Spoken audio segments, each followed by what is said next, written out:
In today's video, I'm going to teach you how to transfer your Google business profile to another account. This can be incredibly useful if you're changing management or wanting to consolidate your business information under a single account. Let's get started. First, head over to your browser and navigate to business.google.com. If you glance at the upper right corner of the screen, you'll see the sign in option. Click on it. Now, if this is your first time signing in, make sure to enter the Gmail account that's connected to your business. This is crucial as it links the profile you're working with to your business's Google account.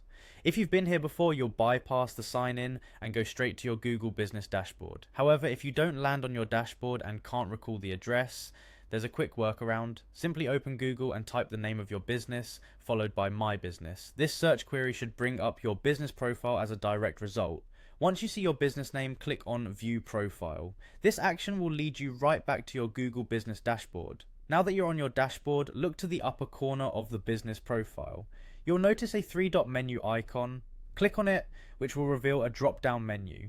From this menu, select Business Profile Settings. Within the settings, you'll find an option labeled People and Access. Click on it to proceed.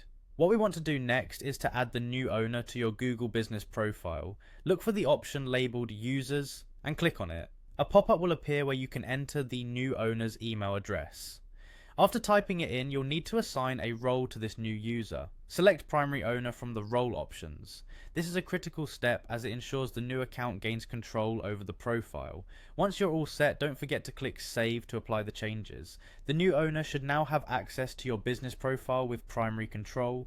After adding them, you can set their permissions according to the access level you want them to have. Google provides a range of options so you can customize their experience to suit your business needs. And that's all there is to it. You've successfully transferred your Google business profile to another account. Remember that this process may take a few moments to reflect on both accounts, so be patient. I hope you found today's guide helpful. Don't forget to like and subscribe for more useful tutorials. Thanks for watching.